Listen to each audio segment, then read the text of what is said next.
Praise the lord. ఈరోజు దేవుని వాగ్దానము మత్తయి సువార్త 5వ అధ్యాయము 21వ వాక్యం. నరహత్య చేయవద్దు, నరహత్య చేయవాడు విమర్శకు లోనగునని పూర్వీకులతో చెప్పబడిన మాట మీరు విన్నారు కదా.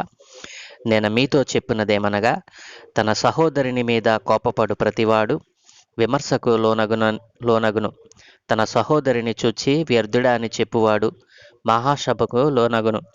ద్రోహి అని చెప్పువాడు నరకాగ్నికి లోనగును. ఆమేన్. ప్రియ దేవుని జనాంగమా, ఈరోజు దేవుడు కొండ మీద ప్రసంగంలో తన శిష్యులకు తెలియజేస్తున్నటువంటి విషయాలలో మరొక మాటను మనం ధ్యానం చేద్దాము. కొండ మీద ప్రసంగంలో తన శిష్యులకు తెలియజేస్తున్నటువంటి ధన్యతలను, ఏ రీతిగా ఈ లోకంలో జీవించాలనేటువంటి అనేక విషయాలను శిష్యులకు బోధిస్తూ చెప్పబడినటువంటి మాటలలో మరొక మాట, నరహత్య చేయవద్దు, నరహత్య చేయవాడు విమర్శకు లోనగునని పూర్వీకులతో మీరు చెప్పటం విన్నారు కదా. అంటే ఆనాడు మోషే ధర్మశాస్త్రము ప్రకారము నరహత్య చేయవద్దు అనేది 10 ఆజ్ఞలలో ఒక ఆజ్ఞ. దానిని ఎవరు మీరినా అది న్యాయ విమర్శకు తీసుకుని వెళుతుందని దేవుడు ఆనాడు హెచ్చరించాడు. అదే మాటను యేసుక్రీస్తు ప్రభుల వారు తన సువార్త ప్రారంభంలో ఇక్కడ కొండ మీద ప్రసంగంలో మొదటి ప్రసంగంలో మనం ప్రస్తావించడం చూస్తూ ఉన్నాము. నరహత్య చేయవద్దని దేవుడు చెప్పాడు. నరహత్య చేసేవాడు న్యాయ విమర్శలో ఉంటాడు. కాబట్టి నా ప్రియ దేవుని జనాంగమా, దేవుడు నరహత్య చేయవద్దని ధర్మశాస్త్రంలో చెప్పిన మాటను ఆనాటి జనులు, ఇశ్రాయేలు జనాంగము కానీ ఆయన నెరిగినటువంటి వారు కానీ దానిని పాటించలేదు. కొందరు పాటించారు, కొందరు పాటించలేదండి. అయితే యేసుక్రీస్తు ప్రభుల వారు ఈ లోకంలోనికి వచ్చిన తర్వాత దానిని గూర్చి వివరిస్తూ నరహత్య చేయవద్దని చెప్పబడిన మాట మీరు విన్నారు. మీ పూర్వీకులతో యెహోవా దేవుడు నా తండ్రి చేత చెప్పబడినటువంటి మాట మీరు విన్నారు కదా. అయితే నేను మీతో చెప్తున్నాను వినండి అని తన శిష్యులకు ఈ రీతిగా తెలియజేశారు. తన సహోదరుని మీద కోపపడు ప్రతివాడు విమర్శకు లోనగును.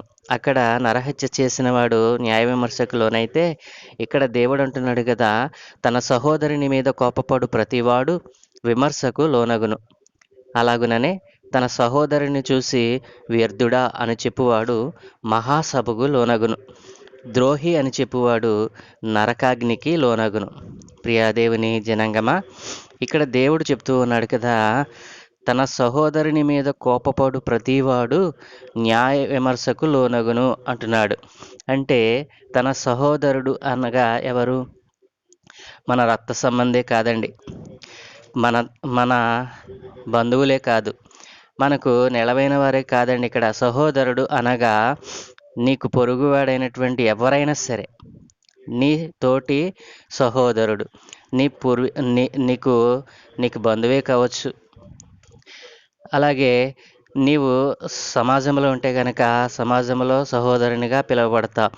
సమాజంలో ఉన్నవాడు, అలాగనే లోకంలో ఉన్నవారు, అలాగే రాజ్యంలో ఉన్నవాడు, అధికారంలో ఉన్నవాడు ఎవరైనా సరే నీ రక్త సంబంధే కాదు, అతడు నీకు రక్త సంబంధి అయి ఉండక్కర్లేదు.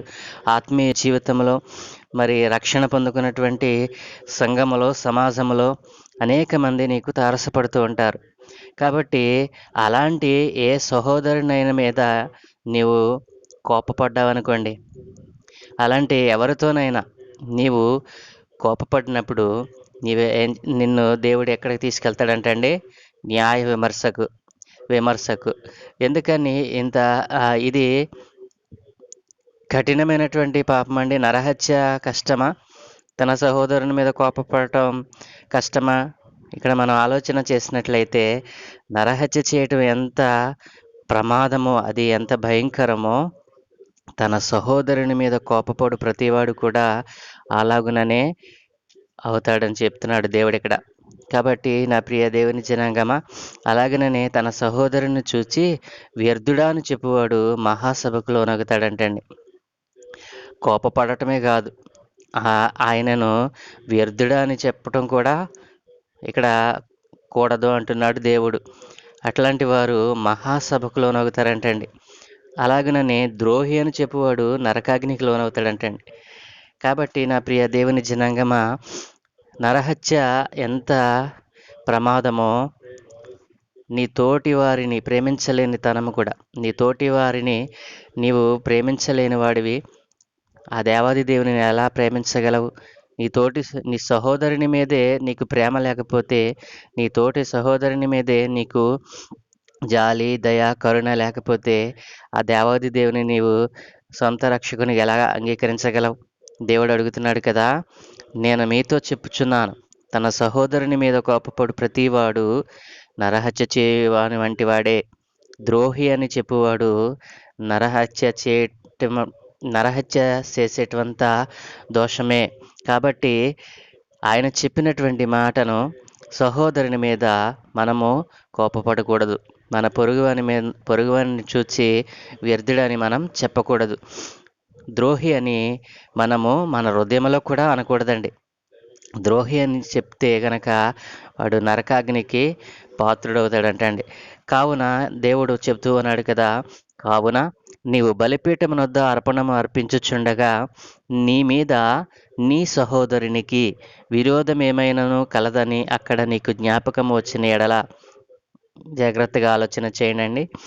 కావున నీవు బలిపీఠమునొద్ద అర్పణము అర్పించుచుండగా, ఇక్కడ సహోదరుని మీద మనకు ద్వేషం ఉండటం కాదండి. ఇలా ఆలోచన చేశారండి.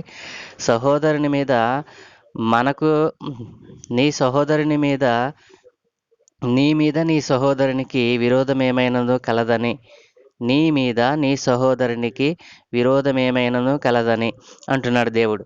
మనము లోపల మన సహోదరుని మీద కోపము, ద్వేషము, మరి అనేకమైనటువంటి లోకానుసారమైనటువంటి విషయాలు మన సహోదరుని మీద మనం ఒకవేళ చెప్పుచూ ఉన్నామేమో. మన సహోదరుని ఇతరుల దగ్గర వాడు వ్యర్థుడు, పనికిమాలిన వాడు, ద్రోహి అని మనం చెప్తూ ఉన్నామేమో.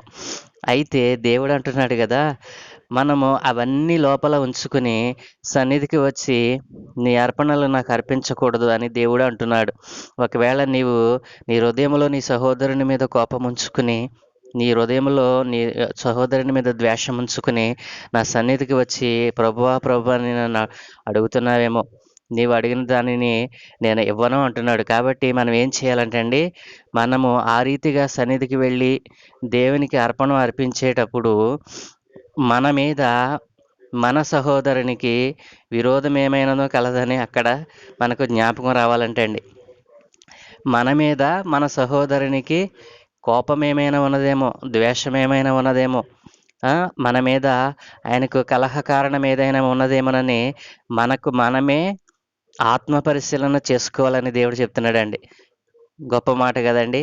కావున నీవు బలిపీఠమునొద్ద అర్పణమును అర్పించుచుండగా నీ మీద నీ సహోదరునికి విరోధమేమైనను కలదని అక్కడ నీకు జ్ఞాపకం వచ్చిన ఎడల, మన మీద మన సహోదరునికి విరోధం ఏమైనా ఉందేమో అక్కడ మనకు జ్ఞాపకం వచ్చిన ఎడల, అక్కడ బలిపీఠం ఎదుటనే మన అర్పణను విడిచిపెట్టి మొదట వెళ్ళి మన సహోదరునితో సమాధాన పడము అని దేవుడు అంటున్నాడు. అటు తర్వాత వచ్చి మన అర్పణను అర్పించాలంటే అండి, మన మీద మన సహోదరునికి విరోధం ఏమైనా కలదని మనకు ఎక్కడ జ్ఞాపకం రావాలి? దేవుని బలిపీఠము అంటే దేవుని సన్నిధి. దేవుని సన్నిధిలో మన మీద మన సహోదరునికి ఏమైనా విరోధమైన, ద్వేషమైన కలదేమో అని మనకు జ్ఞాపకం రావాలంటే అండి. అట్లు జ్ఞాపకం వచ్చినప్పుడు అర్పణమును బలిపీఠము మొదటనే విడిచిపెట్టి మొదట వెళ్ళి మన సహోదరుని సమాధాన పడాలంటే అండి. కాబట్టి నా ప్రియ దేవుని జనాంగమా, ఈ మాట మీకు అర్థమైందని అనుకుంటున్నాను. అటు తర్వాత వచ్చి మన అర్పణను అర్పించాలంటే అండి, నీ ప్రతివాదితో నీవు త్రోవలో ఉండగానే త్వరగా వానితో సమాధాన పడాలి. లేని ఎడల ఒకవేళ నీ ప్రతివాది నిన్ను న్యాయాధిపతికి అప్పగిస్తాడు. న్యాయాధిపతి ఏం చేస్తాడు? నిన్ను బంట్రోతుకి అప్పగిస్తాడు. అంతటా నీవు చెరసాలలో వేయబడతావు. కడపటి కాసు చెల్లించు వరకు అక్కడ నుండి నీవు వెలుపలికి రానేరవని దేవుడు మనతో చెప్పుచూ అన్నాడనమాట. కాబట్టి నా ప్రియ దేవుని జనాంగమా, నరహత్య ఎంత పాపమో తన సహోదరుని మీద కోపపడు ప్రతివాడు అలాగుననే ఉన్నాడు అని దేవుడు ఇక్కడ తెలియచేస్తున్నాడు. కాబట్టి తన శిష్యులు తనను వెంబడించబోతున్నటువంటి తన శిష్యులను గూర్చి యేసుక్రీస్తు ప్రభుల వారు చెప్పినటువంటి ఈ మాటను మనం ఈరోజు ధ్యానం చేశాము. కాబట్టి యేసుక్రీస్తు ప్రభుల వారిని వెంబడించాలని అనుకుంటున్నవారు, యేసుక్రీస్తు ప్రభుల వారిని తమ స్వంత రక్షకునిగా అంగీకరించాలని అనుకుంటున్నవారు ఏ రీతిగా జీవించాలో ఇక్కడ ఈ రోజున దేవుడు మనకు తెలియచేశాడు. కాబట్టి నా ప్రియ దేవుని జనాంగమా, ఒకవేళ నీ సహోదరుని మీద నీవు కోపపడుతూ ఉన్నావా? నీ సహోదరుడు అంటే చెప్పాను కదా, నీ సహోదరుడు అంటే నీ రక్త సంబంధి అయి ఉండడు. సమాజంలో, సంఘములో, దేవుని సన్నిధిలో అనేక మంది నీకు సహోదరులు, సహోదరులుగా మనకు దేవుడు అనుగ్రహిస్తూ ఉంటాడు. అట్టి వారి మీద మనము మన హృదయంలో కూడా, మన ఆత్మలో కూడా, మన మనస్సులో కూడా కనీసము కోపమును మనము చూపించకూడదని దేవుడు చెప్తూ ఉన్నాడు.